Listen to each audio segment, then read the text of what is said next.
বেলকুচিতে শহীদ বুদ্ধিজীবী দিবস উপলক্ষে আলোচনা সভা অনুষ্ঠিত। তথ্য ভিডিও চিত্রে সিরাজগঞ্জ থেকে আমাদের প্রতিনিধি রেজাউল করিম। যথাযোগ্য মর্যাদায় সিরাজগঞ্জের বেলকুচিতে শহীদ বুদ্ধিজীবী দিবস উপলক্ষে আলোচনা সভা অনুষ্ঠিত হয়েছে। আলোচনা সভায় সভাপতিত্ব করেন বেলকুচি উপজেলা নির্বাহী অফিসার আফরিন জাহান। সঞ্চালনা করেন বেলকুচি উপজেলা সমাজসেবা কর্মকর্তা দেবাশিস কুমার ঘোষ।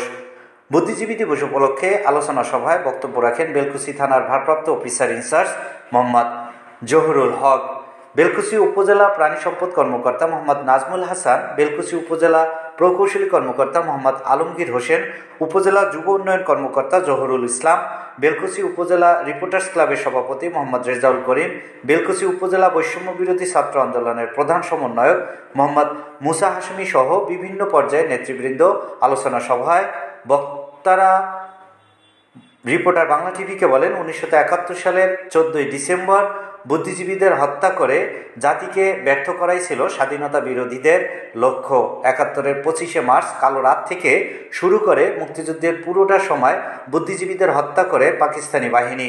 তবে বিজয়ের প্রাক্কালে এ হত্যাযজ্ঞ ভয়াবহ রূপ নেয়, আর এ কাজে তাদের সহযোগিতা করেছিলেন বাংলাদেশের রাজাকার নামের কিছু দেশীয় দোসররা। ডিসেম্বরের মধ্যভাগে মুক্তিযুদ্ধের বাঙালির বিজয় যখন অনিবার্য, তখন রাজাকার আল-বদর বাহিনীর সহযোগিতায় পাকিস্তানি বাহিনী হত্যা করে বাংলাদেশের বুদ্ধিজীবীদের।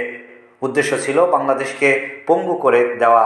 1971 সালে 14 ডিসেম্বর পাকিস্তানি হানাদার বাহিনী পরিকল্পিতভাবে বিশ্ববিদ্যালয়ের শিক্ষক, চিকিৎসক, শিল্পী, লেখক, সাংবাদিক সহ বহু খ্যাতিমান বাঙালিকে বাসা থেকে তুলে নিয়ে হত্যা করে। নিজেদের পরাজয় নিশ্চিত জেনেই পাকিস্তানি বাহিনী ওই নিধনযোগ্য কর্মকাণ্ড চালায়। তাদের উদ্দেশ্য ছিল স্বাধীনতার পর যেন বাংলাদেশ যাতে মাথা উঁচু করে দাঁড়াতে না পারে তা নিশ্চিত করা।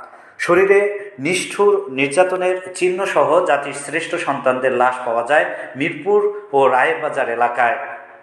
পরে তা বধ্যভূমি হিসেবে পরিচিত হয়ে ওঠে। এমনকি তাদের অনেককে শনাক্ত করা সম্ভব হয়নি, যারা দেশের জন্য জীবন দিল, যার কারণে আমরা মাথা উঁচু করে দাঁড়াতে পারছি না। তবে তাদের অমানবিক নির্যাতন ও হত্যাযজ্ঞের উপযুক্ত বিচার হয়নি। পুনরায় সঠিক তদন্ত করে অপরাধীদের আইনের আওতায় আনার জন্য জোর দাবি জানান।